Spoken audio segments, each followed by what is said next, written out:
Chapter 18. Shooting. The team for the Luton mission was due on campus for a Tuesday morning meeting. But the police investigating the street fight and the murder of Owen Campbell Moore had picked Michael up for questioning the previous afternoon. They kept him in overnight, hoping the 15-year-old would be easier to crack than the older members of Major D's gang. But like everyone else the cops interrogated, Michael kept his mouth shut. Gabrielle was discharged from hospital at 5:30 in the morning. Assistant Mission Controller Maureen Evans collected her in a big Mercedes.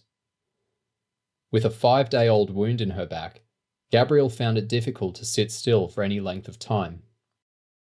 The big car and pre-rush hour start were designed to make her journey as short and comfortable as possible. Gabrielle could walk a few steps, but she found breathing painful, and Maureen used a wheelchair to push her through reception to a rapturous breakfast time welcome in the dining room. Kerry and some of Gabrielle's other close friends gave her kisses and the gentlest of hugs, after which a crowd lined up to exchange high fives.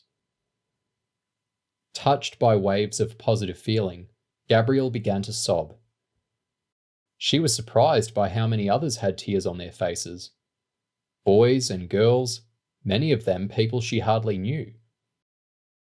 Every Cherub knows that missions are dangerous, and Gabrielle's breathless presence in the wheelchair was a powerful symbol of survival, but also a reminder of those dangers. The crowd drifted away once the pips went for first lesson, and Maureen immediately pulled a sterile wipe from her handbag and told Gabrielle to wipe her face and hands.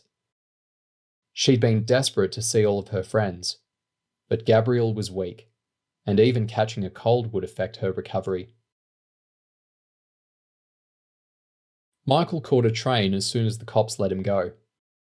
He arrived at the station nearest campus shortly after 11 and took a cab the rest of the way. The police work under strict rules about questioning suspects, especially suspects aged under 18. But they also knew a million tricks, and one way to intimidate a suspect is to make them wait in a dirty cell for as long as possible. Michael had spent 8 hours in a tiny space with a block toilet and a rubber mattress that a drunk had peed on. As soon as he arrived on campus, Michael raced up to his room, knotted his filthy clothes in a bin liner because he couldn't even stand the thought of washing them, and scrubbed himself under a scalding hot shower. This made him late for the 11:30 mission briefing, and everyone stared as he raced into the conference room. Zara sat at the head of a long table, with Mission Controller Chloe and her assistant Maureen next to her. James and Bruce were there, along with a man called Terry from the technical department. But Michael only had eyes for Gabrielle, and he crossed the room before leaning forward and giving her a kiss. "You're looking stronger every time I see you," Michael smiled at Gabrielle, before turning to Chloe. "Sorry I'm late, but I didn't get a wink of sleep, and Cherub owes me one Nike tracksuit and a pair of trainers." Chloe looked surprised. "Can't they be washed?" Michael wasn't in a good mood. "Those cops were animals. They pushed me around, called me every racist name under the sun, and then threw me in a cell with piss everywhere, and the smell." James and Bruce eyed each other across the table and started to giggle. "Yeah, it's really funny, boys," Michael snarled, but his look turned to a smile when Gabrielle started laughing too, wincing with the effort. "Okay," Zara said impatiently. "We're already late, and I'm sure everyone in this room has seen enough police cells in their time not to need too graphic a description. Chloe, under the circumstances, I'm sure we can stretch the mission budget to providing Michael with some replacement clothing. Michael, have you had a chance to see the mission update that Chloe prepared overnight?" "I've only just got here," Michael said, shaking his head as Maureen slid a document across the table. Classified. Mission update for James Adams, Michael Hendry, Bruce Norris, and Gabrielle O'Brien. This document is protected with a radio frequency identification tag. Do not photocopy or make notes. The first phase. In January 2007, Cherub agents Gabrielle O'Brien and Michael Hendry, under the names Gabrielle Smith and Michael Conroy, were sent to live in the Bedfordshire halfway house, known locally as the Zoo. Their mission objectives were 1. To infiltrate the gang known as the Slasher Boys and collect information on their criminal activities, in particular to try and uncover the methods they use for smuggling cocaine and other illegal drugs into the country. 2. To gather information about rival gangs with the aim of giving the police a better understanding of the rivalries between them. Progress was slow, but Michael and Gabrielle successfully infiltrated the Slasher Boys and began associating with known members, gaining knowledge and slowly winning the trust of the group's leader, Deshaun Andrews, more commonly known as Major D. Unfortunately, the mission suffered a major setback on the 15th of March, when the two agents became entangled in a violent robbery that led to two members of a rival gang known as the Runts being shot, another Runt suffering a fractured skull, the stabbing of Gabrielle O'Brien, and the murder of Owen Campbell Moore. While it first appeared that the Runts had attacked the Slasher Boys, it has now become clear that the attack was orchestrated by a third gang known as the Mad Dogs. Agents should note that the Slasher Boys are not yet aware that the Mad Dogs set up the robbery. The revised mission. Following a meeting of the Ethics Committee and the news that Gabrielle's injuries were not as serious as first feared, a decision was made to press ahead with the mission using two separate teams.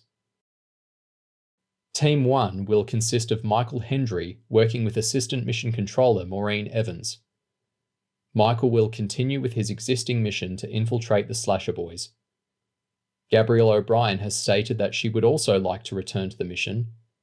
It is unlikely she will recover sufficiently before the mission ends, but a cover story involving her recuperating at an aunt's house in London will be put in place to allow for her return.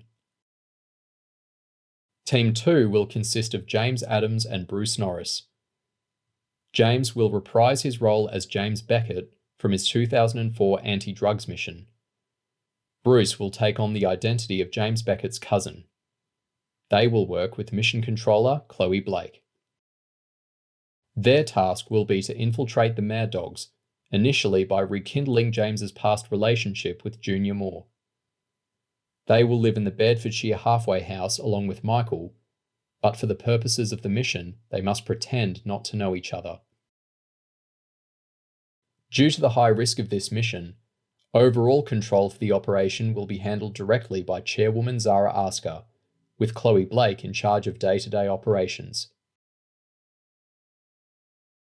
Training and precautions. When the Ethics Committee approved the expansion of this mission, they imposed strict conditions. 1. Before being redeployed, all agents will be issued with protective equipment including body armor, easy-to-conceal knives, miniature stun guns, and a small handgun for use in situations of extreme danger. 2. The Ethics Committee has placed the mission on a 7-day review status. This means that 3 members of the committee will review the progress of the mission every week. If they feel the situation has become too dangerous, they will cancel the operation and order the agents back to campus. 3. All agents are reminded of their right to refuse this mission or to withdraw at any time. Here's what I don't get, James said, as he waggled his copy of the briefing in the air. How can we go around with guns and body armor? We're hardly going to blend in, are we? Actually, there's been that many stabbings and assaults going down that most gang members are wearing protection, Michael said. I'm not so sure about kids our age packing guns, though. Terry Campbell cleared his throat. He was an old bloke with a bristly white beard. His job with the technical department mainly involved communications equipment, such as adapting the mobile phones Cherub agents used to work on any network, or manufacturing listening devices that looked like personal items belonging to a target. He also dealt with weapons, physical protection, and all the other equipment agents used on their missions. I'm looking at issuing all three of you with subcompact handguns that will fit under your clothing, Terry began. I'll get 3 new weapons, each one a slightly different model, then I'll rough up the exteriors to make it look like they're the kind of piece that you might have picked up on the street. But internally, they'll be in excellent shape. As you're using them primarily for deterrence, I'd suggest that you load a blank into the chamber, then fill the rest of the clip with real ammunition. Small handguns aren't the easiest to use accurately, Chloe added. So we'll be taking the 3 of you down to the firing range for a couple of refresher lessons before you head off to Luton. What about the protective equipment? Zara asked. First off, all 3 of you will be issued with standard sets of body armor, Terry said. It's too bulky to wear all the time, but if you're heading into a potentially dangerous situation, it's both bullet and stab proof. I've also got an experimental batch of this stuff. He pulled a small square of silvery fabric out of his jacket. What's that? A magic hanky? James grinned. Terry raised an eyebrow to indicate that he didn't find James funny, before continuing his speech. This fabric is interwoven with something called carbon nanotube fibers. It's very new, very high-tech. Diamonds are pure carbon, and one of the hardest substances known to man. You can think of a carbon nanotube as a thread made from diamond. The material is as light as polyester, but it will protect you from stabbing. If you get shot, the bullet is unlikely to pass through the fabric and kill, but because a bullet travels at enormous speed and the material isn't rigid, you'll still be absorbing a massive amount of energy, and I'd expect internal bleeding and broken bones. Gabrielle sounded a little bit annoyed. How come we're only getting this now? She asked. I might not be sitting in this wheelchair if I'd had clothes made out of that stuff. Terry swept the back of his hand across his face. Unfortunately, it's a matter of cost, he admitted. 1 square metre of carbon nanotube fabric currently costs around £6,000. I'm proposing that James, Bruce and Michael each select 2 garments such as a hoodie and a lightweight jacket. I'll then get our seamstress to pull the clothes apart and stitch in a layer of the nanotube fabric. We'll need around 1.5 metres of fabric for each piece. That's £9,000 each. £54,000 for the 6, and another £18,000 on top if Gabrielle returns to the mission. That's a lot of dough, Bruce said. Zara nodded. We do everything we can to protect agents on missions, but we don't have unlimited resources. The only way we can afford this is by paying for it out of the research and development budget, rather than the mission budget. We're hoping that nanotube fabric will be much cheaper once it goes into mass production, Terry said.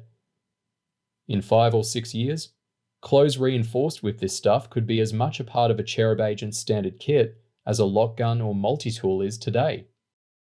But right now, it's too expensive. Maureen smiled.